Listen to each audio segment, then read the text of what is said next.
My heart nearly stopped when the morning sun revealed something impossible at the bottom of our empty cattle pond. The ghostly outline of a sunken payroll wagon that would uncover not just a fortune in Civil War gold coins, but a dangerous conspiracy that powerful politicians had killed to keep hidden for over 160 years. Before we jump back in, tell us where you're tuning in from, and if this story touches you, make sure you're subscribed, because tomorrow I've saved something extra special for you. The summer of 2023 will forever be etched in my memory as the season that nearly destroyed everything my family had built over 5 generations. I'm Elizabeth Hargrove. My great-great-grandfather, Thomas Hargrove, established Whispering Pines Farm in the rolling hills of western Tennessee back in 1881. Just 16 years after the Civil War had torn through our valley like wildfire, leaving communities fractured and fortunes buried in its wake. Our 380-acre spread had been home to the Hargrove family for 142 years. We'd survived the Great Depression when crop prices collapsed and drought turned our fields to dust. We'd endured 2 world wars, sending 3 generations of Hargrove men off to fight while the women kept the farm running. We'd weathered multiple floods, tornadoes, market crashes, and constant pressure from developers wanting to turn our beautiful valley into another suburban sprawl with big box stores and cookie-cutter housing developments. But nothing, absolutely nothing, had prepared us for the financial catastrophe that hit us in 2023. It started on a humid April morning when my mother, Catherine Hargrove, suffered a massive stroke while collecting eggs in the henhouse. I'll never forget the phone call from our farmhand, Mr. Jenkins, who'd found her collapsed on the floor, unresponsive, the basket of eggs shattered around her. At 65, Mom had been the backbone of our operation. She was one of those old-school farmers who could predict rain by the way her knees ached, knew every chicken by sight, and could coax life from the most stubborn seeds.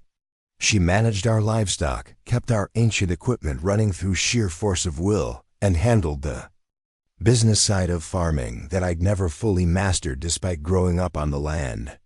Mom survived, thank God, but her recovery meant months away from the farm and medical bills that our modest operation couldn't absorb. The specialized stroke treatment alone cost $210,000, and that was just the beginning. Physical therapy, medications, follow-up appointments, and the adaptive equipment she needed for her home recovery all added up faster than spring weeds in our south field. The farm had always operated on razor-thin margins.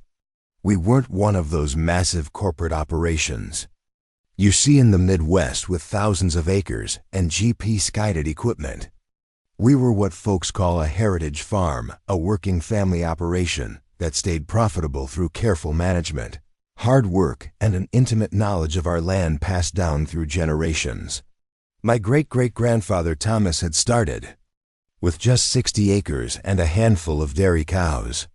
Over the decades, each generation had slowly expanded, adding acreage when neighboring farmers retired or faced their own financial troubles.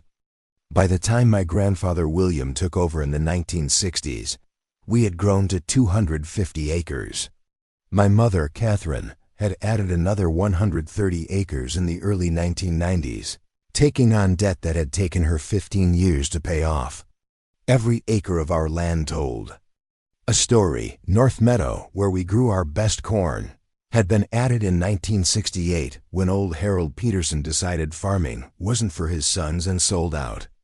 The East Field, perfect for our soybeans, came to us in 1978 when the Donaldson family faced bankruptcy after a devastating tornado destroyed their barn and equipment. The West Ridge, with its stunning views of the valley, had been the final piece of the puzzle, acquired in 1992 when my mother took on what seemed like an enormous risk at the time. Preparing and narrating this story took us a lot of time, so if you are enjoying it, subscribe to our channel. It means a lot to us. Now back to the story. But legacy doesn't pay medical bills or equipment loans. By July 2023, we were facing a perfect storm of financial disasters. Mom's medical expenses had drained our emergency fund. Our ancient tractor had finally died beyond repair during spring planting. 3 consecutive years of unpredictable weather had reduced our crop yields. And worst of all, the balloon payment. On the loan we'd taken 5 years earlier to upgrade our irrigation system was coming due in September. A $175,000 sum that might as well have been $175 million for all our ability to pay it.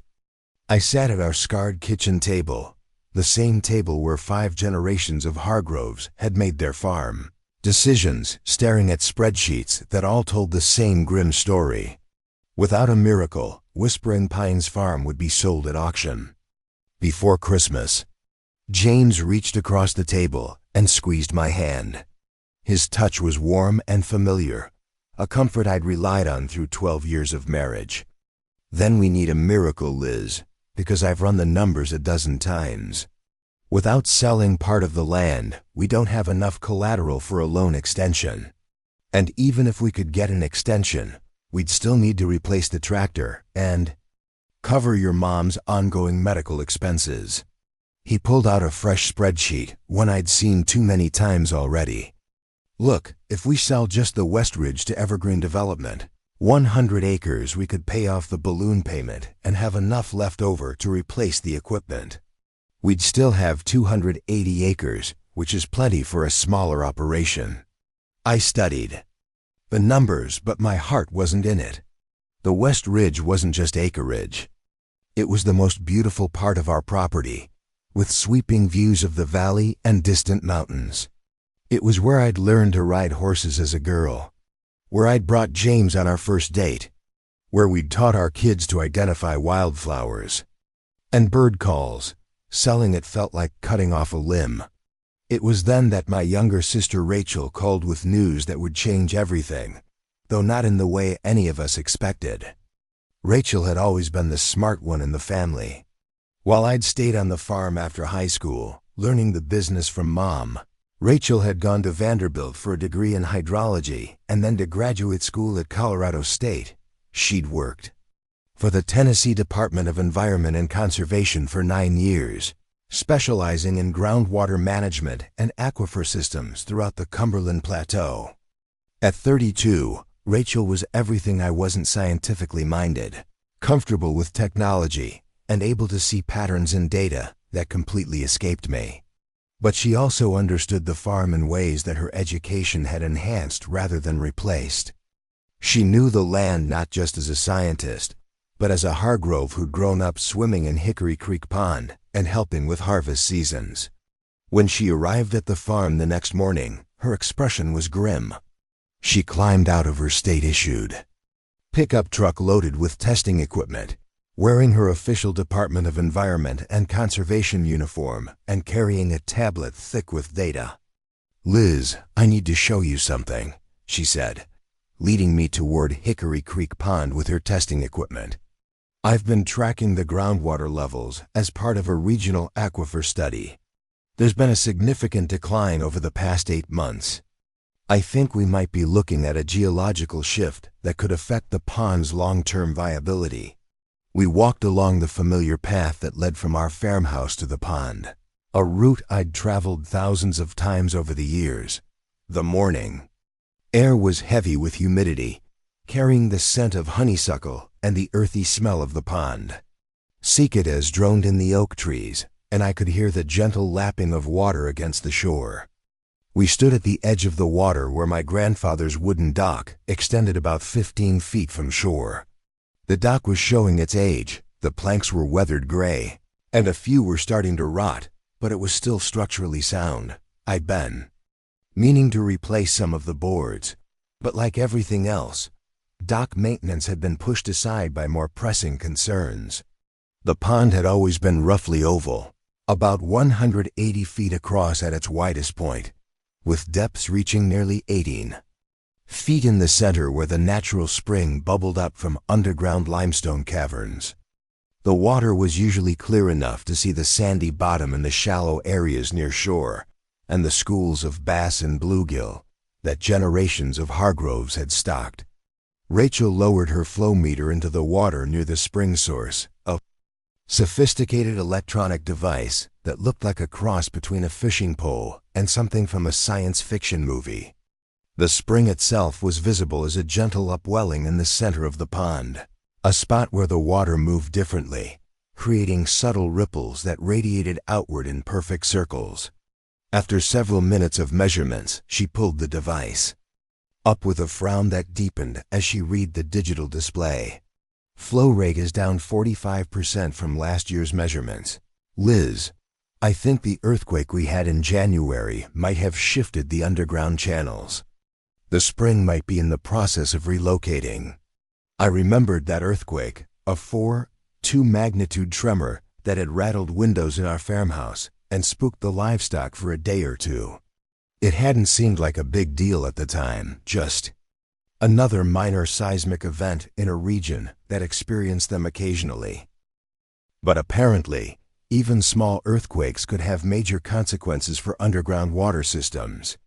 The implications hit me like a physical blow. Without the spring, Hickory Creek Pond would eventually become nothing more than a seasonal mud hole, filling with rainwater in winter and drying up during summer months. Our livestock operation depended on that reliable water source, especially during the increasingly hot Tennessee summers, when the creek that ran along our southern boundary often reduced to a trickle. More than that, the pond was a major factor in our property's value. Real estate appraisers had always cited the natural spring-fed pond as one of our farm's most valuable features. If the spring died, our land would lose a significant portion of its appeal to any potential buyers, including evergreen development. How long do we have? I asked, dreading the answer. Rachel studied her data for a long moment. Hard to say. Exactly. At the current rate of decline, the pond could be seasonally dry within 2 years. But if there's another seismic event, even a minor one, it could happen much faster. Can it be fixed? I asked, though I already suspected the answer. Possibly. Rachel's scientific caution was evident in her tone.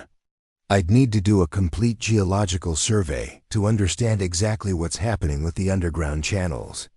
That would require draining the pond to examine the spring source directly. Drain the pond? The idea was almost unthinkable. Hickory Creek Pond had been a constant feature of our farm for as long as anyone could remember. My great-grandfather had expanded it from a natural spring pool in the 1920s. Every Hargrove child had learned to swim in its waters. It had provided irrigation during droughts, ice for the icehouse in winter, and fish for countless family meals. It's the only way to get an accurate assessment, Rachel explained. I could bring in ground-penetrating radar and seismic imaging equipment, but without seeing the actual spring source, we'd just be making educated guesses. If we drain it, I can map the underwater caverns and determine if there's a way to redirect the flow back to its original channels. I stared out at the pond, trying to imagine it empty. The thought was painful, but the alternative, watching it slowly die over the next 2 years, seemed even worse. How much would this cost? I asked, knowing that even if it was the right decision ecologically, we simply couldn't afford another major expense. I can get most of the equipment through my department, Rachel said. It would be part of our regional groundwater study. You just need to cover the cost of the pumping company. Maybe $8,000 total. $8,000 we didn't have. But if the pond dried up, we'd lose far more in property value and agricultural productivity. It was yet another impossible choice in a year that seemed determined to break us with them. Let me talk to James, I said finally. And Mom, this isn't a decision I can make alone. That evening, I sat beside my mother's bed in what had once been our formal dining room, but now served as her recovery space. She looked so much smaller than the formidable woman who had run our farm with an iron will for 40 years. The stroke had left the right side of her body weakened, though her mind remained as sharp as ever. Drain the pond? she repeated after I'd explained Rachel's findings. Elizabeth Ann Hargrove, that pond was here before any of us, and it'll be here long after we're gone. Not if the spring fails, I said gently. Rachel thinks the earthquake changed the underground channels. If we don't fix it now, we could lose it permanently. Mom was quiet for a long moment, her gaze drifting to the window where she could just see the edge of the pond glinting in the evening sunlight. Your great-grandfather caught a catfish in that pond that weighed 38 pounds, she said. Finally, your father proposed to me on that dock. You and Rachel learned to swim in that water. I know, Mom. But things change, she continued, surprising me. Land changes. Farms change. People change. If Rachel thinks draining the pond might save it, then that's what we need to do. She reached for my hand with her good one, her grip still surprisingly strong. This farm has faced worse than an empty pond, Elizabeth. We'll face this too. James's reaction was more pragmatic. If we're going to do it, we should do it now, before the loan payment comes due, he said as we sat on our porch that night, watching fireflies rise from the fields. Either way, we need to know what we're dealing with. Our children, Emma and Noah, had more emotional responses. Emma, at 11, understood the practical necessity, but worried about the fish and turtles that called the pond home. Where will they go, Mom? She'd asked, her face serious with concern. Noah, at 7, was simply devastated at the loss of his favorite swimming spot. When can we swim again, Mom?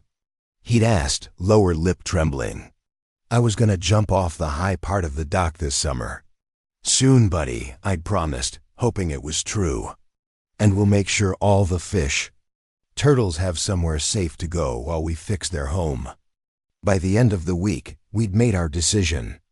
Rachel arranged for the necessary permits and equipment through her department. I secured a loan from my uncle, painful as it was to ask for help to cover the pumping costs. And we scheduled the draining for August 15th, when the summer heat would already have lowered the water level naturally, making the process faster and less expensive. What none of us could have anticipated was that our desperate attempt to save our farm's most precious natural feature would uncover secrets that had been hidden beneath those peaceful waters for over a century, and a half secrets that would change not just our family's future, but potentially the course of American history itself. As we prepared to drain Hickory Creek Pond, I had no way of knowing that beneath its familiar surface lay evidence of crimes that powerful people had murdered to conceal, and a treasure that would attract dangerous attention from forces we could never have imagined.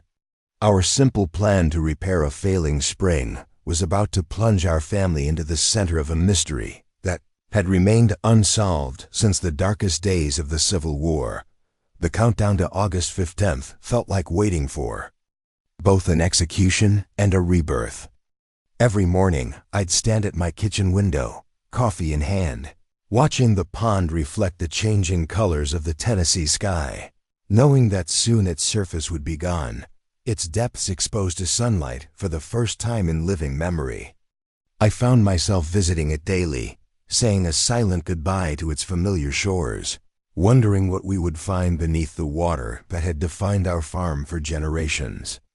What I couldn't have known was that Hickory Creek Pond had been keeping secrets, dangerous, valuable secrets that would soon transform our struggling farm into the center of a storm that had been brewing for more than 160 years, a storm that would bring both salvation and danger in equal measure to the Hargrove family. August 15th, 2023, dawned clear and humid, with temperatures already climbing toward what the Weather Service predicted would be another scorching day above 92. I stood at my kitchen window at 5:30 a.m., drinking coffee and watching the sun paint the distant hills gold and pink. Knowing this would be the last morning I'd see Hickory Creek Pond as it had existed for over a century. The pumping equipment had arrived the previous afternoon, a convoy of trucks carrying industrial pumps, generators, and miles of heavy-duty hose that would transform our peaceful farm into something resembling a construction site. Johnson Brothers Water Management, the company Rachel had recommended, specialized in agricultural pond maintenance and had assured us they could drain our 2-acre pond in approximately 16 hours. Marcus Johnson, the company's owner, was a third-generation water management specialist whose grandfather had helped build irrigation systems throughout the Tennessee Valley during the 1940s, when he'd surveyed our pond the week before. His weathered hands had traced the shoreline with the confidence of someone who understood water in all its forms. "Beautiful setup you have here," he'd told us, admiring the crystal-clear spring water and the ancient oak trees. "In 35 years of this business, I've seen a lot of ponds, but this one's special. You can feel the history in a place like this." His words had both comforted and terrified me. Yes, the pond was special. That's exactly why the thought of draining it felt like sacrilege. But Marcus had also assured us that if we could solve the spring flow problem, we could restore the pond to even better condition than before. James appeared beside me at the window, his arms slipping around my waist in the unconscious gesture of comfort that had sustained us through 12 years of marriage. He was already dressed for the day in work clothes, old jeans, a faded University of Tennessee t-shirt from his college days, and boots that had seen countless farm chores. "Second thoughts?" he asked quietly, though his tone suggested he'd support whatever decision I made. "About 100 of them," I admitted. "But Rachel's right. If we don't understand what's happening to the spring, we're just delaying the inevitable. At least this way, we're taking action instead of just watching our water source disappear." Our children, Emma and Noah, had been staying with James's parents in Knoxville for the past week.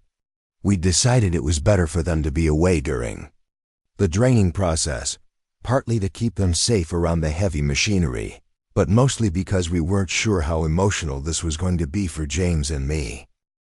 Emma, at 11, was old enough to understand the financial pressures we faced, but Noah, at 7, just knew that something was wrong with his favorite swimming spot. "When can we swim again, Mom?" he'd asked before leaving for his grandparents, his young face serious with concern. "Soon, buddy," I'd promised, hoping it was true. Rachel arrived at 6 a.m. sharp, her state truck loaded with geological survey equipment that looked like something from a science fiction movie. Ground-penetrating radar, seismic sensors, water chemistry test kits, and GPS mapping devices filled the truck bed. She'd taken vacation time to oversee the survey personally, a gesture that meant more to me than I could express. At 32, Rachel had always been the analytical one in our family. Where I saw a pond, she saw a complex hydrological system with underground limestone channels, aquifer pressures, and geological formations that told stories spanning thousands of years. Her scientific training had given her tools to understand our land in ways that complemented rather than replaced the practical knowledge our family had accumulated over 5 generations. "Morning, Liz," she said, climbing out of her truck with the enthusiasm of someone genuinely excited about the work ahead. "Perfect day for this. Weather stable, no wind to speak of, and I've got permission to use some pretty sophisticated equipment that the department doesn't usually loan out for private projects." Marcus and his crew arrived at 6:30, their trucks rumbling down our driveway like a small military convoy. 3 pumps, each the size of a washing machine, were unloaded with the precision of a well-rehearsed operation. Hoses were arranged in careful coils. 2 massive generators were positioned upwind from the house to minimize noise and exhaust fumes. "We'll start pumping at 7 o'clock, Marcus explained, reviewing his plan one final time. "First pump draws from the deepest part near the spring source. Second pump handles the middle depths. Third pump cleans up the shallows. We'll discharge the water into your irrigation system and the overflow channels you've prepared in the east field. The water from our pond wouldn't be wasted." Over the past week, James and I had worked with our neighbor Frank Mitchell to create temporary irrigation channels that would carry the pond water to drought-stressed areas of both our farms. It felt better knowing that every gallon would serve a purpose, even as we emptied the heart of our property. My mother arrived at 7:15, moving slowly in her wheelchair but insisting on being present for this historic moment. Her recovery from the stroke had been remarkable, but she tired easily and still struggled with mobility on her right side. She settled her wheelchair in the shade of the largest oak tree, where she could observe the operation without getting in the way. "Never thought I'd see this day," she said quietly, her eyes fixed on the pond that had been the centerpiece of her life for nearly 7 decades. My father used to tell stories about helping his grandfather expand this pond back in the 1920s, said they used mules and hand scoops to deepen it during a drought year. The pumps roared to life at precisely 7 a.m., their mechanical growl shattering the morning peace. Water began flowing through the massive hoses, first clear, then increasingly murky as the disturbance reached the pond bottom. Birds that had been feeding at the shoreline took flight, circling overhead as if protesting the disruption of their ancient feeding ground. By 8:30, the water level had dropped noticeably, exposing a ring of mud around the pond's perimeter that hadn't seen daylight in decades. Rachel moved methodically around the shore, taking samples and measurements, her scientific focus a stark contrast to the emotional weight I felt watching our beloved pond slowly disappear. "The limestone formations are already becoming visible," she reported, pointing to whitish outcroppings that had emerged near the eastern shore. "That's a good sign. It means we'll be able to trace the water channels when the level drops further." By mid-morning, more of the pond bottom was exposed, revealing an alien landscape of mud, rocks, and the accumulated debris of generations. Old fishing lures glinted in the sunlight, the remnants of a wooden rowboat my grandfather had used in the 1950s emerged from the muck near the northern shore.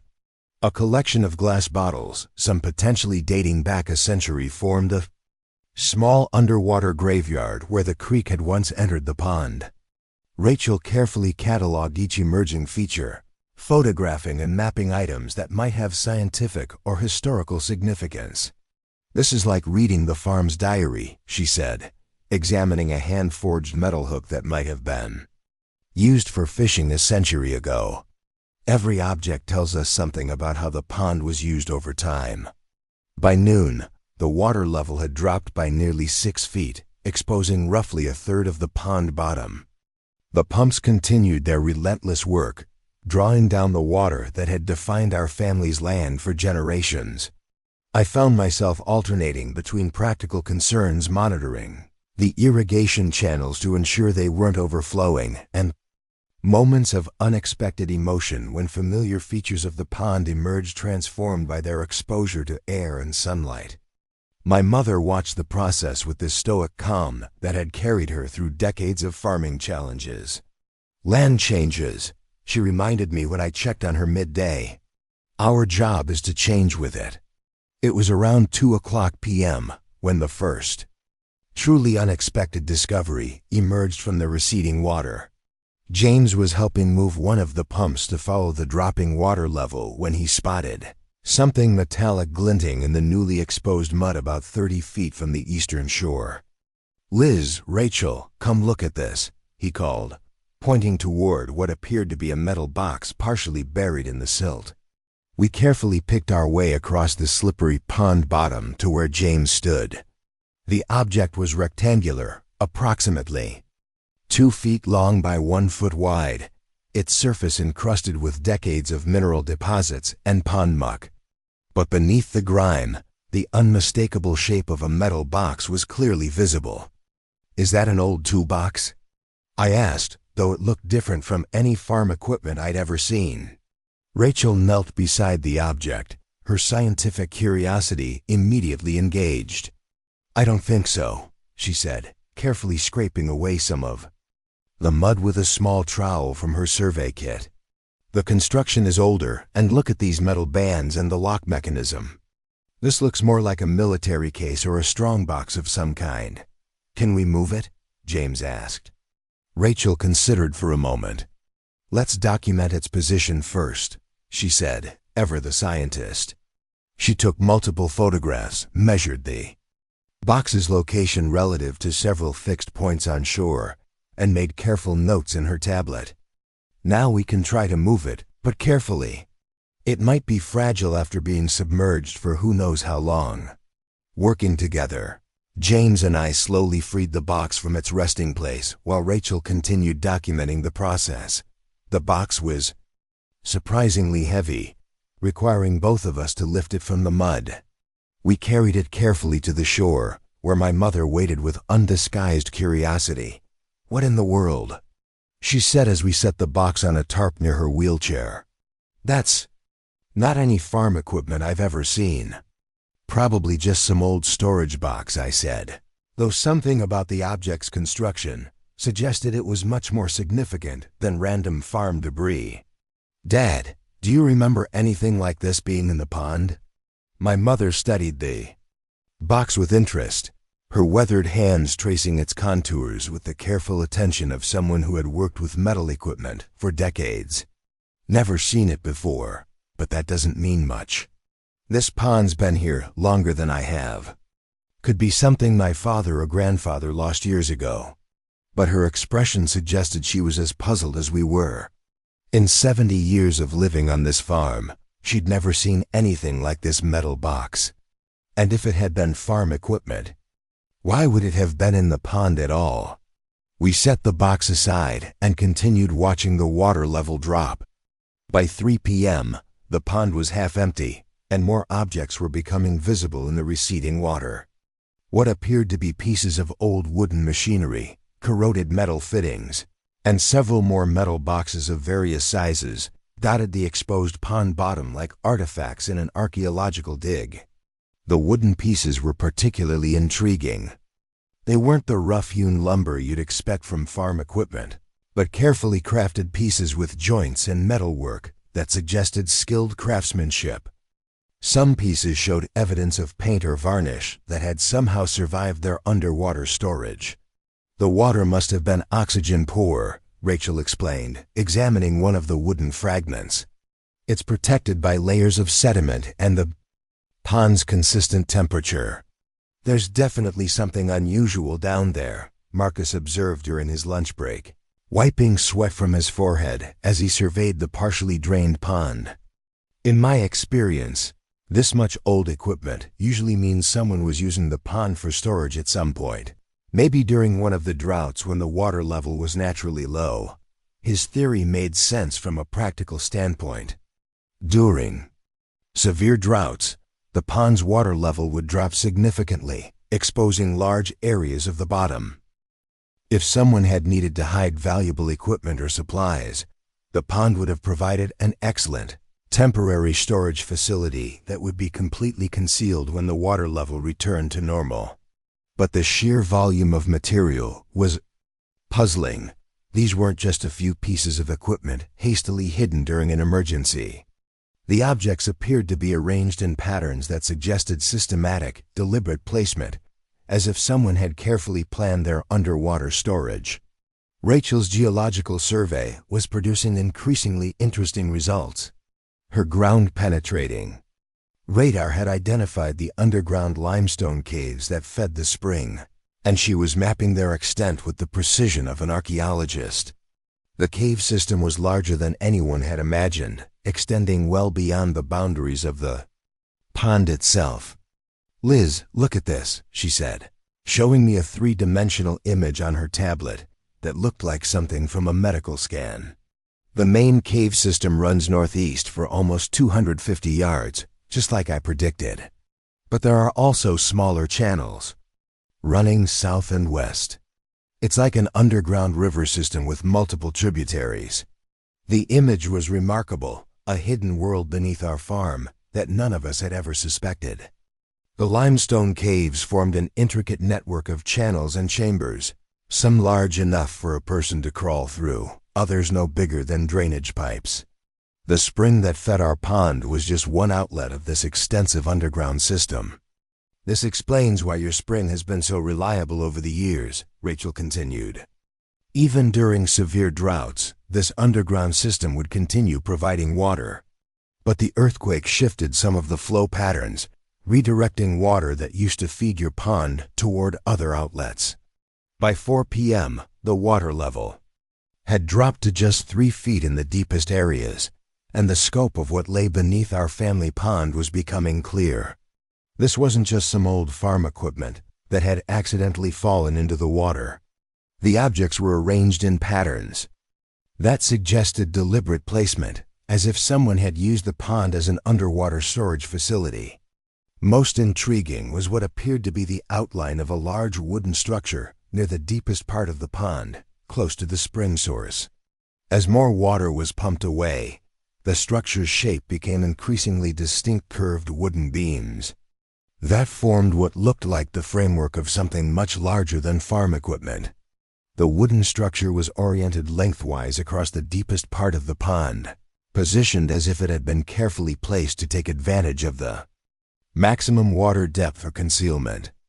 The wood appeared to be remarkably well preserved, protected by the cold spring water and layers of sediment that had accumulated over the decades.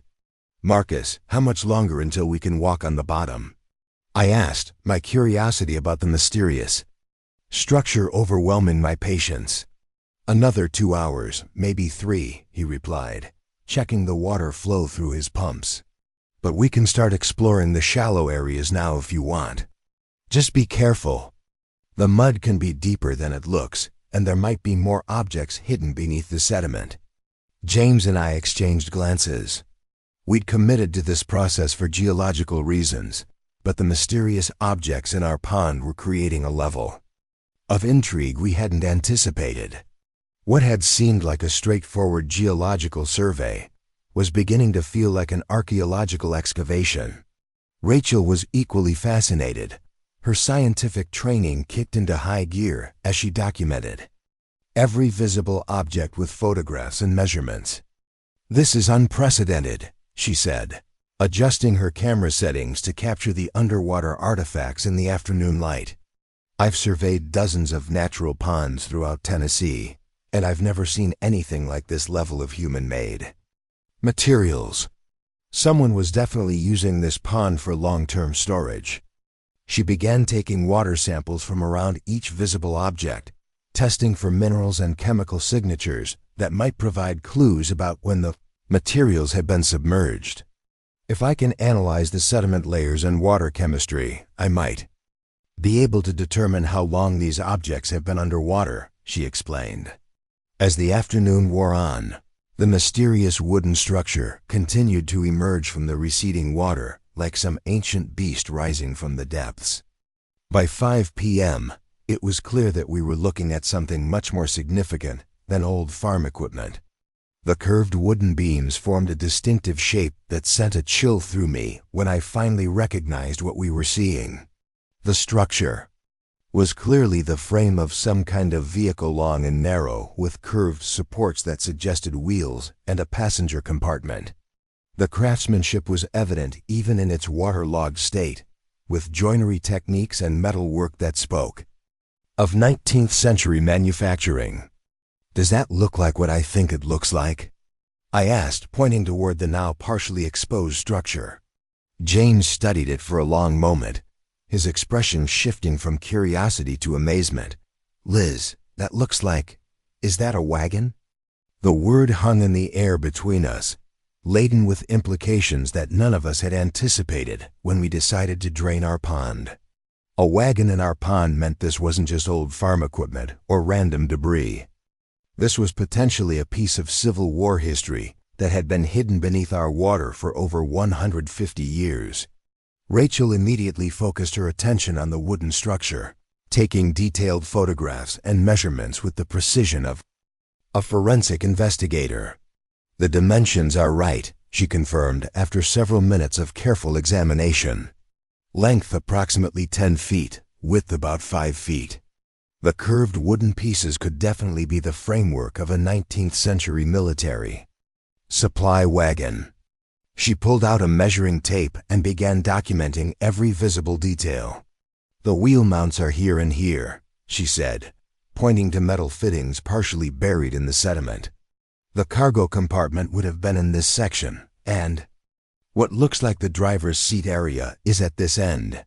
My mother, who had been observing quietly from her wheelchair under the oak tree, suddenly became more animated. "I'll be damned," she said slowly, her voice carrying a mixture of amazement and recognition. "You know, my grandfather used to tell stories about finding old military equipment around the property when he was a boy. Said there were rumors about soldiers hiding things during the Civil War, but I always figured they were just tall tales." She struggled to adjust her position, her curiosity overcoming her discomfort. "My grandfather used to say that sometimes when they were digging fence post holes or irrigation channels, they'd find pieces of old equipment that didn't make sense. Things that were too fancy for farm work, too old to be from their time." The implications of her words were staggering. If our family had been finding Civil War artifacts on our property for generations, then the wagon in our pond might be just one piece of a much larger historical puzzle. By 6 p.m., the pumps had removed enough water to reveal the full outline of what was unmistakably a military payroll wagon lying on its side in the deepest part of the pond. The wooden structure was remarkably well preserved. The cold spring water and protective layers of sediment had created nearly perfect preservation conditions. The wagon appeared to have been deliberately positioned, not accidentally lost. It was oriented parallel to the longest axis of the pond, suggesting someone had carefully maneuvered it into position for maximum concealment when the water level was high. But it was what we could see inside the wagon that made my hands tremble with excitement and disbelief. Through gaps in the wooden framework, metal objects were clearly visible, not rusted farm equipment, but what appeared to be intact strongboxes and containers that had been protected from the elements by their underwater storage. The strongboxes were stacked inside the overturned wagon like cargo that had been carefully loaded for transport. Even after more than a century underwater, the metal containers appeared to be structurally sound, their contents presumably protected by the same conditions that had preserved the wooden vehicle. "This changes everything," Rachel said quietly, her scientific objectivity giving way to genuine awe. "Liz, if this is what I think it is, we're not just looking at old farm equipment. You might be looking at a piece of Civil War history that's been hidden under your pond for over 160 years. The weight of her words settled over us like a heavy blanket. If the wagon and its contents were indeed from the Civil War era, we weren't just dealing with a geological survey anymore. We were potentially sitting on a historical discovery of immense significance and value. But even as excitement coursed through me, a nagging worry began to form in the back of my mind. Historical discoveries of this magnitude didn't stay secret for long. Once word got out about what we'd found, our quiet farm would become the center of attention from historians, treasure hunters, government agencies, and who knows what other interested parties. As evening approached and the last of the water was pumped from Hickory Creek Pond, our family farm had been transformed from a struggling operation into the site of what appeared to be a major historical discovery. The financial crisis that had forced us to drain our beloved pond had revealed secrets that no one could have anticipated. Standing at the edge of the empty pond as the sun set behind the distant hills, I realized that our desperate attempt to understand a failing spring had uncovered something that would change our lives forever. The wagon lay revealed in the growing darkness, its wooden framework casting long shadows across the muddy pond bottom, waiting to tell us secrets that had been hidden beneath the water for more than a century and a half.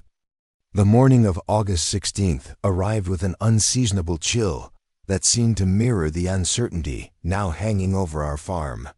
I'd barely slept, my mind racing with questions about the wagon and its contents lying exposed in our empty pond. Every time I'd closed my eyes, I'd seen those metal strongboxes glinting in the afternoon sun, promising answers to mysteries I didn't even know how to formulate. James was already awake when I rolled out of bed at 5 a.m., sitting at our kitchen table with a cup of coffee and his laptop open. He'd been researching Civil War history until well past midnight, trying to understand what we might have discovered. "Liz, look at this," he said, turning the laptop screen toward me. He'd found a digitized newspaper article from the Nashville Daily Union dated April 12, 1863. The headline read, "Union Paymaster Wagon Missing, Confederate Raid Suspected." I leaned over his shoulder to read the article, the coffee in my hand growing cold as the implications became clear. The article described a Union Army payroll wagon carrying gold coins and currency for soldier payments that had disappeared between Nashville and the front lines in southern Tennessee. The wagon, driver, and military escort had simply vanished, leaving no trace except for evidence of a skirmish with Confederate raiders. "The timing could be right," James said quietly. "And look at this description of the missing wagon." Read. "Standard Army Paymaster Wagon, manufactured by Studebaker Brothers, carrying strong boxes containing approximately $75,000 in gold coins and Union currency, plus military documents and payroll ledgers." $75,000 in 1863 would be worth well over $1.5 million today. But that wasn't what made my hands shake as I read the article. It was the description of the wagon itself, the manufacturer, the specific type of strong boxes that matched what we'd seen partially exposed in our pond. "James, we need to call Rachel immediately," I said, reaching for my phone. "If this is the missing Union payroll wagon, we're not just dealing with a historical curiosity anymore. We might be sitting on one of the most significant Civil War discoveries in Tennessee history." But before I could make the call, we heard vehicles on our driveway. Looking out the window, I saw Rachel's state truck, but she wasn't alone. 3 additional vehicles were pulling up behind her, a white SUV with Tennessee Historical Commission markings, a black sedan with tinted windows, and a pickup truck loaded with what appeared to be specialized archaeological equipment. "Were you expecting anyone else?" James asked, his voice tinged with concern. "No," I replied, equally puzzled. "Just Rachel, to continue the survey." We stepped onto the porch as Rachel approached, accompanied by a woman in a crisp pantsuit who carried herself with the confident authority of someone accustomed to being in charge. Behind them followed 2 men carrying scientific equipment that looked even more sophisticated than what Rachel had brought the previous day. "Liz, James," Rachel called, her expression a mixture of excitement and apology. "This is Dr. Elaine Montgomery from the Tennessee Historical Commission. When I filed my preliminary site report last night, she contacted my department director immediately. They've asked to examine what we found." My stomach tightened. We hadn't even had time to fully process our discovery, and already official agencies were involved. "A site report? Rachel, we just found this yesterday." Dr. Montgomery stepped forward, offering her hand. "Mrs. Hargrove, I apologize for the unexpected visit." When Dr. Hargrove's report came across my desk describing what appears to be an intact Civil War paymaster wagon, I felt it necessary to respond immediately. Discoveries of this significance require proper documentation and protection. The emphasis she placed on protection sent a chill through me. Something in her tone suggested she was less concerned about preserving history than in asserting control over what we'd found. "Protection from what exactly?" James asked, voicing my own thoughts. "Archaeological discoveries of this potential magnitude generate interest quickly," Dr. Montgomery replied diplomatically. "My office was contacted by the American Historical Preservation Society early this morning. They expressed concerns about preservation and requested state oversight. The pieces were falling into place, and I didn't like the picture they were forming. Somehow, news of our discovery had leaked to organizations in Nashville within hours of our finding the wagon. And now we had official state representatives on our property, before we'd even had a chance to fully examine what we'd found. "Dr. Montgomery, this is our family's private property," I said firmly. "We're being responsible about documenting our discovery. My sister is a state hydrologist, and we've been careful to preserve everything properly." "I appreciate that, Mrs. Hargrove," Dr. Montgomery replied. "But if this is indeed a Civil War-era paymaster wagon, it may qualify as a site of statewide historical significance. That designation comes with certain protections and requirements that supersede private property rights." The implications of her words hit me like a physical blow. Our family farm, our financial crisis, our plans to restore the spring, all of it could be swept aside if the state decided our property was too historically significant for us to manage independently. Rachel looked uncomfortable with the direction the conversation was heading. "Dr. Montgomery, I want to emphasize that the Hargrove family has been completely cooperative and responsible.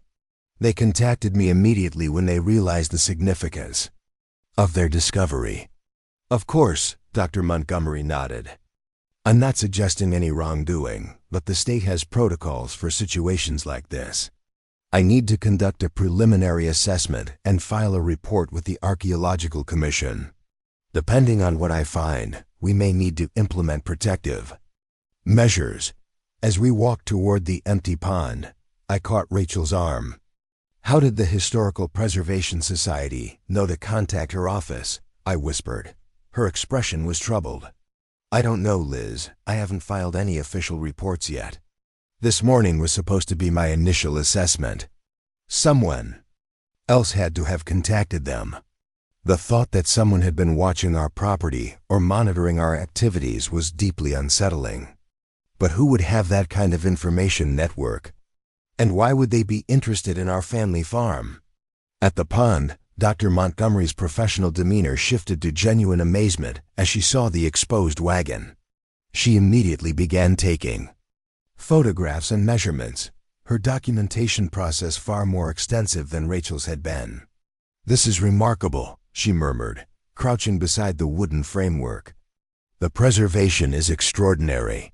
Mrs. Hargrove, do you have any family history that might explain how this came to be in your pond?"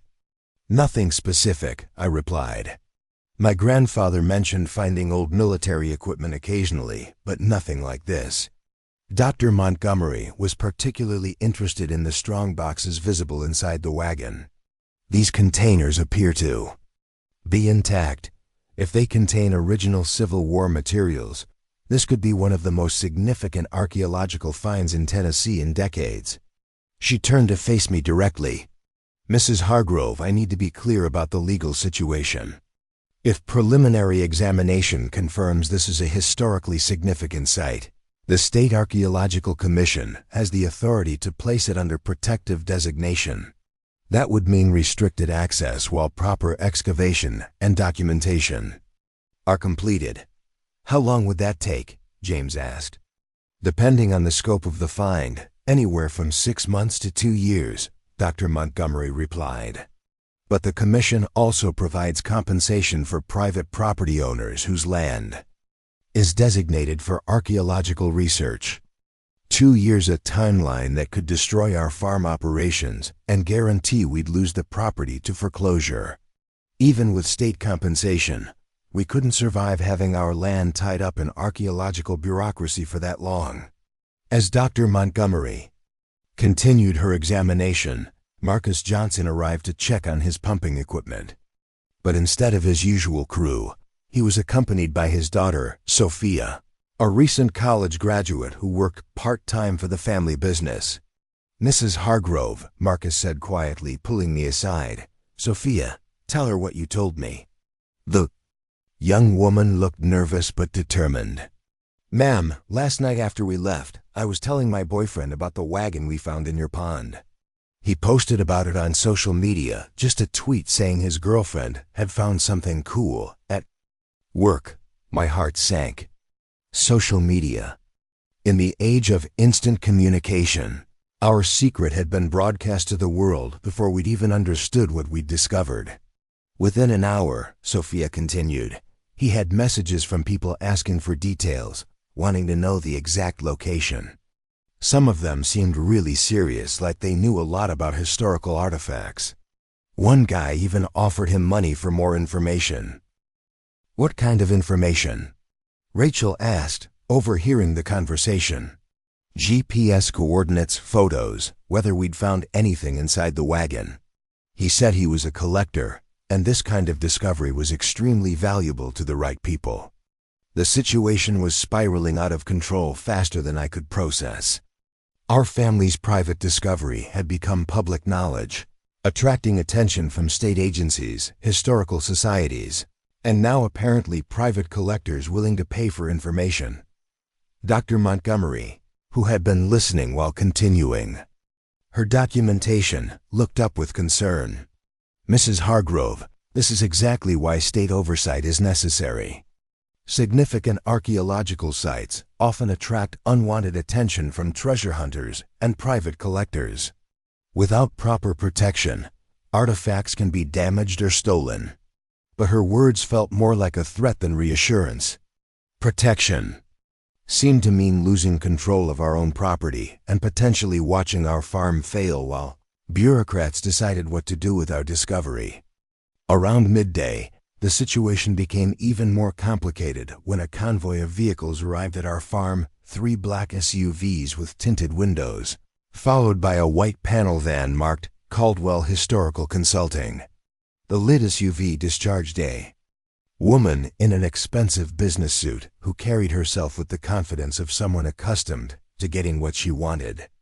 She was tall, perhaps 50, with platinum blonde hair pulled back in a perfect chignon and eyes that missed nothing as they surveyed our property. "Mrs. Hargrove," she called out, striding toward us with purposeful steps. "I'm Victoria Caldwell, director of the Caldwell Institute for Historical Research. I believe you've discovered something that belongs to my family." The name hit me like a physical blow. Caldwell. James and I exchanged glances, both remembering the newspaper article he'd found that morning. The missing Union Paymaster wagon had been escorted by soldiers from the 7th Tennessee Cavalry under the command of Colonel William Caldwell. "Miss Caldwell," Dr. Montgomery interjected, "this is a state archaeological site under official assessment. Private claims will need to be filed through proper channels." Victoria Caldwell's smile was cold and predatory. "Dr. Montgomery, I appreciate the state's interest in proper documentation. The Caldwell Institute has been tracking this particular artifact for over 30 years. My great-great-grandfather's cavalry unit was responsible for the payroll shipment in that wagon. When it disappeared in 1863, my family assumed it was lost forever." She reached into her briefcase and withdrew a thick folder of documents.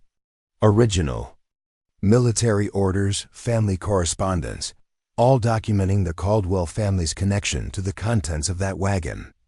When it disappeared during the war, my ancestors were held responsible for its loss. Rachel stepped forward, her scientific curiosity overriding her caution. "Miss Caldwell, how did you know where to find it? This discovery was only made yesterday." Her smile became even colder. "The Caldwell Institute maintains extensive research networks throughout Tennessee. When reports of significant Civil War discoveries surface, we investigate immediately. In this case, our research indicated this location had always been a high probability site for the missing wagon." The implication was clear. They'd been watching our property, possibly for years, waiting for exactly this type of discovery. The thought that our family farm had been under surveillance without our knowledge was deeply disturbing. "Mrs. Hargrove," Victoria continued, "I'm prepared to make you a very generous offer for the artifacts. The Caldwell Institute specializes in preserving family historical legacies. We can ensure these items receive proper conservation while providing your family with substantial compensation." "How substantial?" James asked, though his tone suggested skepticism rather than interest. $3 million for complete transfer of ownership," Victoria replied without hesitation. plus an additional $1 million for exclusive access rights during the recovery process. The figure was staggering enough to pay off all our debts, replace our equipment, and secure our farm's future for generations. But something about Victoria Caldwell's demeanor made me deeply uneasy. She was too prepared, too knowledgeable, too eager to take possession of artifacts that technically hadn't even been properly excavated yet. "How did you learn about our discovery so quickly?" I asked directly. "Archaeological discoveries of this potential magnitude generate interest quickly," Dr. Montgomery replied diplomatically. "My office was contacted by the American Historical Preservation Society early this morning. They expressed concerns about preservation." "Of course," Victoria replied smoothly. "The Caldwell Institute fully supports proper archaeological protocols. We're simply ensuring that when the time comes, the artifacts are preserved in an institution with the appropriate expertise and family connection to their history." As the day progressed, our farm became increasingly crowded with interested parties. Representatives from 2 universities arrived seeking permission to conduct research. A team from the Tennessee Historical Society appeared with documentation equipment. Most disturbingly, several individuals in civilian clothes had positioned themselves at various vantage points around our property, claiming to be independent researchers, but acting more like surveillance operatives. By evening, what had started as a family decision to repair our pond had transformed into a complex situation involving state agencies, private institutions, potential legal battles, and millions of dollars. Our quiet farm had become the center of competing interests that all seemed to have claims on our discovery. As we sat on our back porch that night, watching the lights from various research teams working around our empty pond, James voiced what we were both thinking. "Liz, I don't think this is just about historical preservation anymore. Victoria Caldwell didn't come here because of some social media post. She's been waiting for this discovery, and she knows more about what's in that wagon than she's telling." "U.S.," I nodded, remembering the cold calculation in Victoria's eyes. "The question is, what exactly is she afraid we're going to find? And why is she so desperate to control it?" Rachel joined us on the porch, carrying a laptop and looking frustrated. "I've been researching the Caldwell family history. Victoria Caldwell isn't just some historical enthusiast. She's the CEO of Caldwell Enterprises, a company worth over $1.5 billion. They own real estate developments, energy companies, and apparently have significant political connections." The implications were staggering. We weren't just dealing with academic institutions and state bureaucracy. We'd somehow attracted the attention of a powerful family with vast resources and what appeared to be a personal stake in controlling our discovery. "There's something else," Rachel continued.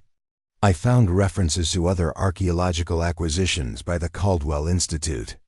They seem to specialize in recovering artifacts related to their family history, but there are hints that their methods aren't always entirely legal or ethical." As if to emphasize her point, we noticed new lights positioned around the perimeter of our property, not the academic research teams working near the pond, but stationary surveillance equipment that hadn't been there that morning. Our family's financial crisis had led us to drain a pond in hopes of saving our farm. Instead, we'd uncovered a mystery that was attracting dangerous attention from forces we didn't understand. The wagon lying in our empty pond wasn't just a historical artifact. It was apparently the center of a conflict that had been building for over 150 years. And we were caught in the middle of it with our farm, our family's legacy, and potentially our safety hanging in the balance. The complication had become a crisis, and we had no idea how deep it would go or what we would need to do to protect everything we'd worked so hard to preserve. One thing was becoming increasingly clear: the contents of those strongboxes contained secrets that powerful people were willing to go to extraordinary lengths to control. And somehow, our struggling family farm had become the battleground for a historical mystery that had remained unsolved since the darkest days of the Civil War. As the lights continued to blink around our property, I made a silent promise to myself. Whatever secrets lay hidden in that wagon, I would not allow them to be buried again. The Hargrove family had been entrusted with this discovery for a reason, and I was determined to see that the truth, whatever it might be, would finally come to light after more than a century and a half of darkness. August 17th dawned gray and ominous, with low clouds hanging over the distant hills like a shroud.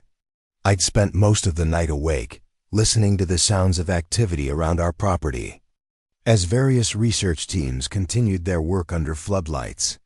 The peaceful farm that had been home to 5 generations of Hargroves now resembled a combination archaeological dig and military encampment. James was already up when I emerged from our bedroom at 5:30 a.m., standing at the kitchen window, with a cup of coffee and a grim expression. "Liz, look at this," he said, handing me a folded newspaper. The front page of the Nashville Sentinel carried a headline that made my stomach drop. "Civil War treasure discovered on Tennessee farm. Family finds historic payroll wagon in pond." Below the headline was an aerial photograph of our property, clearly taken from a helicopter or drone, showing the empty pond and the exposed wagon in perfect detail. "How did they get this photo?" I asked, though I already suspected the answer. "Victoria Caldwell," James replied grimly. "I saw a helicopter circling the property around midnight. By 3 a.m., this story was online. By 6 a.m., our phones started ringing with reporters, treasure hunters, and people claiming to be Civil War enthusiasts. As if summoned by his words, our landline rang again. I'd stopped answering after the 20th call, but the persistent ringing was becoming unbearable. James had finally disconnected it around 4 a.m., but my cell phone continued buzzing with calls from numbers I didn't recognize. Rachel arrived at 6 o'clock, looking as exhausted as I felt. "Liz, we need to talk privately," she said.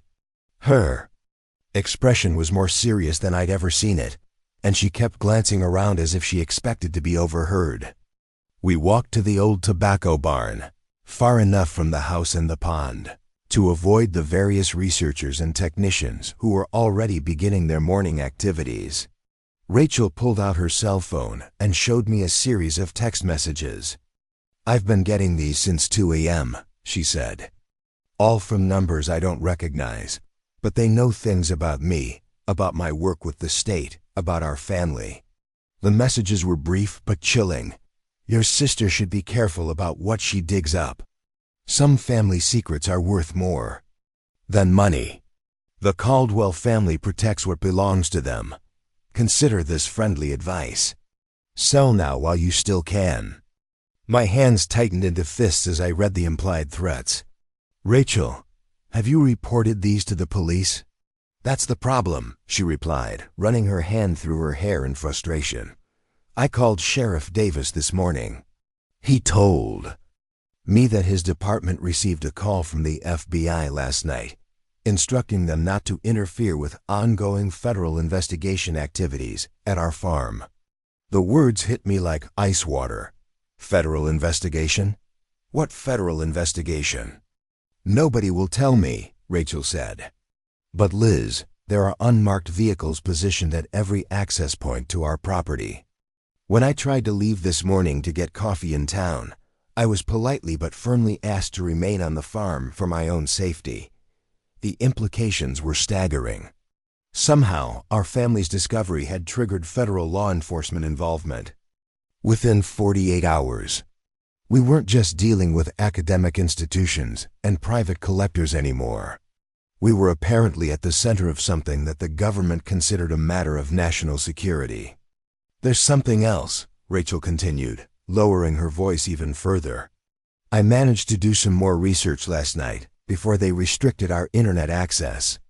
The Caldwell family isn't just wealthy. They have connections that go back generations, political connections, law enforcement connections, connections to agencies that don't officially exist. Before I could respond, we heard the sound of heavy vehicles approaching the farm. Through the barn doorway, I could see a convoy of black SUVs and a mobile command unit with satellite dishes pulling into our driveway. "Mrs. Hargrove." The voice came from behind us, causing both Rachel and me to spin around. A woman in a dark suit had entered the barn without making a sound, a skill that suggested military or law enforcement training. "I'm Agent Sarah Chun, FBI," she said, displaying credentials that looked authentic. "I need you and your family to come with me immediately. For your own protection." "Protection from what?" I demanded, though my voice betrayed more fear than authority. Agent Chun's expression was grim. "Mrs. Hargrove, your discovery has attracted attention from individuals and organizations that pose a significant threat to your family's safety. The artifacts in your pond aren't just historically significant. They contain information that certain parties will kill to possess." The casual mention of killing made my blood run cold. "What kind of information?"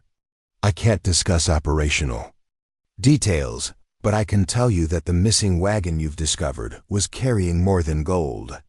When it disappeared in 1863, it was transporting documents that could expose treason and criminal activities involving some of Tennessee's most prominent founding families." As we walked back toward the house, Agent Chun explained the situation in terms that made my head spin. The FBI had been monitoring communications related to our discovery since the first social media post the previous evening. Multiple federal agencies were now involved, including the Treasury Department, the National Archives, and apparently some divisions of government that Agent Chun couldn't name. "The Caldwell family has been searching for this wagon for over 30 years, she continued. "Not because of the gold, but because of the documents it contains, evidence that could destroy their family's reputation and potentially expose ongoing criminal enterprises." James was waiting for us on the front porch, his face pale but determined. "Liz, there are agents inside our house. They say they're securing evidence, but it feels more like they're taking over our home." Indeed, our kitchen and living room were filled with federal agents wearing FBI windbreakers, carefully documenting everything with cameras and measurement tools. Our family photographs, personal documents, even our children's school papers were being cataloged as if they might contain relevant evidence. "Agent Chun," I said firmly, "we've been cooperative with everyone who's asked for access to our discovery. But this feels like an invasion. We haven't done anything wrong." "Mrs. Hargrove, you're absolutely right," Agent Chun replied with what seemed like genuine sympathy. "Your family has done nothing wrong. But you've accidentally uncovered evidence related to ongoing federal investigations that span multiple generations. For your own safety, we need to move you to a secure location while we sort this out." Before any of us could respond, the sound of gunfire erupted from the direction of the pond. Agent Chun immediately drew her weapon and spoke urgently into a radio headset. "Shots fired! Shots fired! All units respond to the pond area immediately." Through our kitchen window, I could see federal agents running toward the empty pond with weapons drawn. The various academic researchers who had been working around the wagon were being herded away from the area by additional agents. "What's happening?" Rachel demanded. Agent Chun's expression was grim as she listened to radio chatter through her earpiece. "Armed individuals attempted to access the artifacts. Our perimeter team engaged them. No federal agents injured, but we have multiple suspects in custody." The reality of our situation was becoming clear. We weren't just dealing with competing academic institutions or wealthy collectors. Our discovery had attracted the attention of people willing to use violence to obtain whatever was hidden in that wagon. "Agent Chun," I said, "I want to know what's in those strong boxes right now before we go anywhere or agree to anything else. My family deserves to understand what we've gotten ourselves into." She considered for a moment, then nodded. "Mrs. Hargrove, you're right. Given the circumstances, You need to understand what you're dealing with. Let's go examine the artifacts together. The scene at the pond was like something from a war movie. Federal agents in tactical gear were positioned around the perimeter, while crime scene technicians processed evidence from what appeared to have been a brief but intense firefight. Bullet holes were visible in the oak trees, and several sections of our pond area were cordoned off with yellow tape. Dr. Montgomery was still present, but now she was accompanied by agents from the National Archives and what Agent Chun described as document authentication specialists from Washington. The academic atmosphere of the previous day had been replaced by the efficient urgency of a federal crime scene. The strong boxes have been X-rayed, Agent Chun explained as we approached the wagon. They contain gold coins as expected, but also a large quantity of documents sealed in what appears to be waterproof containers. Based on the imaging, the documents are remarkably well preserved. A federal technician carefully extracted the first strongbox from the wagon using specialized lifting equipment. The metal container was larger than it had appeared from a distance, roughly the size of a footlocker, with intricate metalwork that spoke of expensive 19th century craftsmanship. When the strongbox was opened under the careful supervision of the document specialists, the contents were breathtaking. Rows of gold coins, each one gleaming as if it had been minted yesterday. Stacks of Confederate and Union currency in small leather pouches. But most significantly, several oiled leather document cases that had protected their contents from water damage for over 160 years. The gold is worth approximately $1.7 million at current market prices, one of the specialists informed us. But the historical value of the documents could be immeasurable.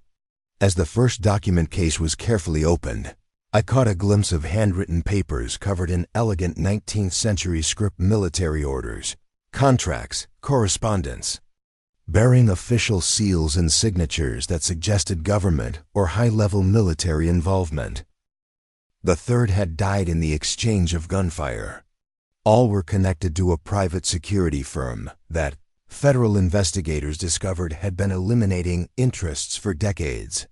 But the most shocking revelation had come when forensic accountants began tracing the financial connections revealed in the documents. The corruption exposed by William Caldwell's hidden cash hadn't ended with the Civil War.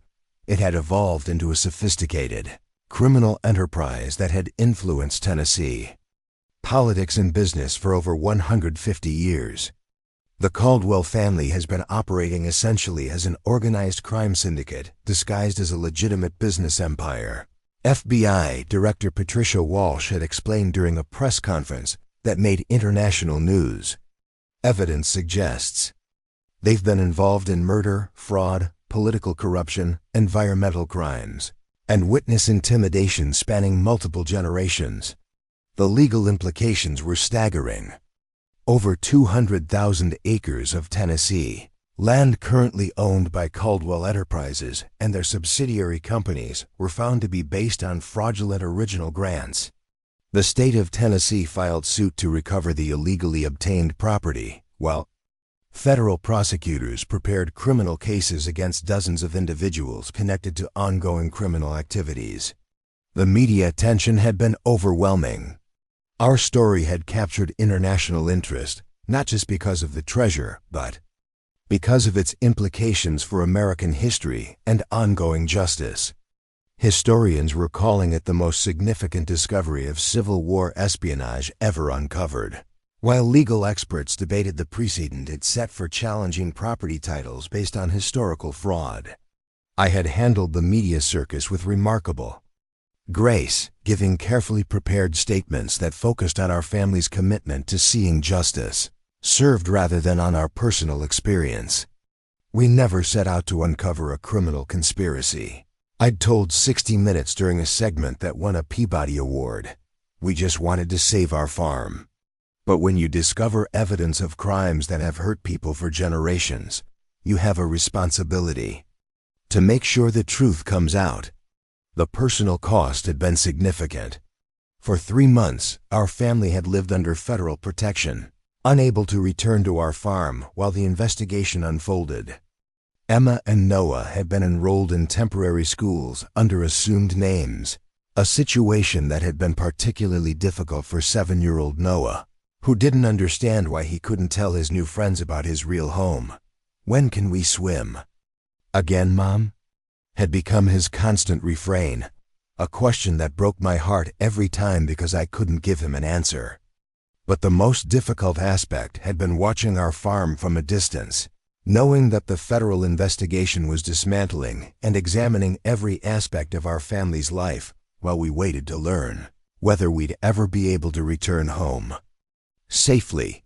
The breakthrough had come in November when federal agents arrested the last members of the Caldwell security network. With the immediate threat eliminated, we'd finally been allowed to return to our farm, which was still under periodic security monitoring. The homecoming had been emotional beyond words. Standing in our kitchen again, looking out at Hickory Creek Pond, I'd felt as if we'd been given our lives back. But I'd also realized that we could never simply return to our old existence. The discovery had changed us, our understanding of justice, and our responsibility to something larger than our own family's welfare. That's when the idea for the memorial had been born. "Liz," James had said one evening as we sat on our porch, "what if we don't just put the pond back the way it was? What if we create something that honors the people who were hurt by the crimes we exposed?" His suggestion had sparked conversations with federal investigators, historians, and ultimately with the families of soldiers who had died in the ambushes orchestrated by William Caldwell's espionage ring. What emerged was a plan that transformed our farm into something unprecedented, living memorial to justice that combined historical preservation with ongoing education and healing.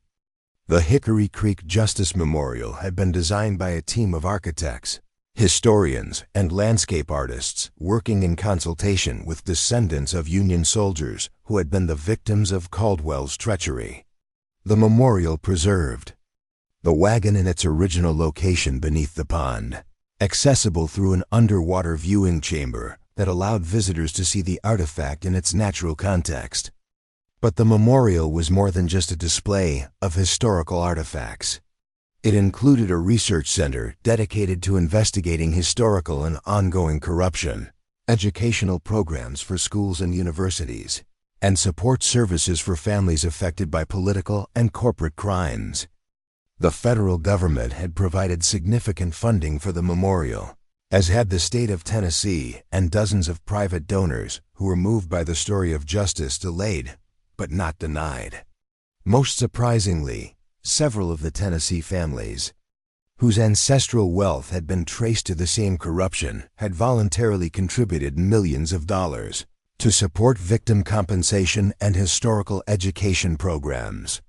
"Some of us want to do better than our ancestors," explained Margaret Porter, whose great-great-grandfather had been among the corrupt officials documented in the Wagon papers. "We can't undo the past, but we can help make sure this kind of injustice doesn't happen again." The memorial had opened to the public just a week ago, and the response had been overwhelming. Historians, students, journalists, and families from across the country had come to learn about the corruption exposed by our discovery, and families from across the country had come to learn about the corruption exposed by our discovery, to pay respects to the victims of historical crimes that had finally been acknowledged. Standing at the empty pond's edge this morning, I could see through the clear water to the specially designed platform that preserved the wagon in its original resting place. Visitors could descend through the underwater viewing chamber to see the artifact exactly as we'd found it, while interpretive displays explained the historical context and ongoing impact of the crimes it had revealed. The gold from the strong boxes had been valued at $1.7 million. But rather than keeping it, our family had donated it to a fund supporting educational initiatives and historical preservation. The decision had felt right, despite the fact that the money could have secured our farm's future for generations. The gold was never really ours, I'd explained to a reporter who'd questioned our decision. It was stolen from the people of Tennessee through treason and violence. Returning it to serve the public good was the only ethical choice. Our farm was indeed secure for generations, but through means we never could have anticipated. The memorial had brought international attention to our county, creating ecotourism opportunities that supported our agricultural operation while preserving the rural character we'd fought to maintain. Educational partnerships with universities had established our farm as a research center for sustainable agriculture and historical preservation. Most importantly, the ongoing investigation triggered by our discovery had led to the recovery of billions of dollars in fraudulently obtained assets, much of which was being returned to affected communities and used to fund social justice initiatives. Throughout Tennessee, Rachel had been promoted within the state environmental department and was now heading a new division focused on protecting water rights and investigating environmental crimes. Her geological survey of our spring had become a model for sustainable water management throughout the Cumberland Plateau region. My mother's health had improved dramatically once the stress of our financial crisis was resolved. At 66, she was working with memorial historians to document generations of Hargrove family knowledge about the land, contributing to research that was helping identify other potential sites of historical significance throughout the region. James had taken a leave of absence from his accounting job to serve as the memorial's financial director, developing programs that brought sustainable funding to historical preservation projects across the state. Emma and Noah had adjusted to their new reality with the resilience of children, though both had been changed by the experience. Emma, now 12, had developed a passionate interest in investigative journalism and spent her free time working with memorial researchers to document family stories from Civil War descendants. Noah, at 8, had become the memorial's unofficial junior tour guide, leading children's groups through the educational exhibits and explaining how the underwater viewing chamber worked. "When can we swim again, Mom?" was no longer his constant question. Now he asked, "Did you know that 300 soldiers were saved because one Union captain found a piece of William Caldwell's coded message?" His curiosity about history had been sparked by watching historians study our farm, transforming him from a worried child into an enthusiastic young educator. The implications of our discovery had extended far beyond our family. Invalidation of fraudulent Caldwell land titles had resulted in the return of over 200,000 acres to public ownership, much of which was being designated as protected wilderness, or returned to their rightful owners. Property values throughout eastern Tennessee had been affected as other historical land grants were investigated for similar fraud.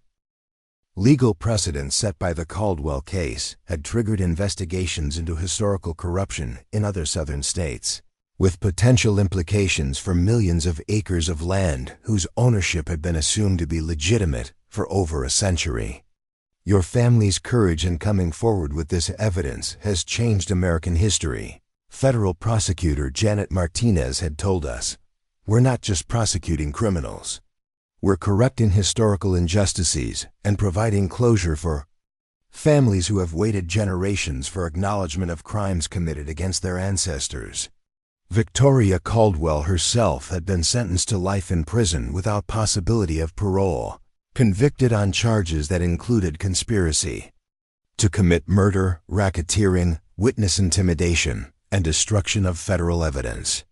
Her conviction had been the culmination of a trial that had riveted the nation and established new legal precedents for prosecuting historical crimes with ongoing impacts. As I stood by the pond this morning, watching early visitors arrive for memorial tours, I reflected on how profoundly our lives had been changed by the decision to drain our family's most treasured landmark. We had faced financial ruin and made a desperate choice that we'd thought might destroy the heart of our farm. Instead, we had uncovered a conspiracy that had shaped Tennessee history and exposed ongoing crimes that were still hurting people. The morning sun was climbing higher, painting the distant hills with golden light and creating perfect reflections in the pond that once again harbored its ancient secrets. But now those secrets served justice rather than protecting criminals. The wagon that had been hidden for over 160 years was now a symbol of truth emerging from darkness, of evidence preserved against all odds, of justice delayed but ultimately served. James joined me at the pond's edge, slipping his arm around my waist in the gesture of partnership that had sustained us through the most challenging period of our lives. "Any regrets?" he asked, though his tone suggested he already knew the answer about draining the pond, about uncovering the conspiracy, about everything that followed. I considered his question carefully, watching a family of deer drink from the far shore while their fawns played nearby, a scene that perfectly captured the peace that had returned to our valley. "No regrets," I said finally. "We set out to save our farm, and we did. We just didn't realize that saving our farm would mean saving something much larger than ourselves." Emma and Noah appeared at our sides, ready to help with the morning tour that would bring visitors from around the world to learn about the intersection of history, justice, and individual courage. Noah carried his junior guide badge proudly on his chest. Emma had her notebook ready for the oral history interviews she'd be conducting with visitors who had family connections to the Civil War. "Are you ready for another day of changing the world?" Emma asked with the idealistic enthusiasm of a preteen who had learned that individual actions could indeed have global impact. "We're ready," I replied, speaking for all of us. As our family walked toward the Memorial Visitor Center to begin another day of sharing our story and honoring the victims whose suffering had finally been acknowledged, I felt profound gratitude for the drought that had forced us to make an impossible decision. We had drained our beloved pond to save our farm, but in doing so, we had discovered our purpose was much larger than preserving our family's legacy. We had become guardians of justice, protectors of truth, and witnesses to the power of ordinary people to expose extraordinary crimes. The drought had ended. The pond had been restored, but the revelation it had brought would continue spreading its ripples of justice for generations to come. Our farm was saved, our family was secure, and, most importantly, we had played a part in ensuring that the victims of historical crimes were finally remembered and honored. The morning light danced across the water where justice now lived beneath the surface, protected but no longer hidden, preserved for future generations to study and understand. The drought that had threatened everything we valued had ultimately revealed the most precious treasure of all, the power of truth to transform the world, one family's courage at a time. Our story had begun with the desperate need to save our farm. It had evolved into something far more significant, a testament to the truth that justice, like underground springs, may be delayed and diverted, but it never truly disappears. Sometimes, it just waits beneath the surface for the right moment and the right people to bring it back into the light. Up next, you've got 2 more standout stories right on your screen. If this one hit the mark, you won't want to pass these up. Just click and check them out. And don't forget to subscribe and turn on the notification bell so you don't miss any upload from us.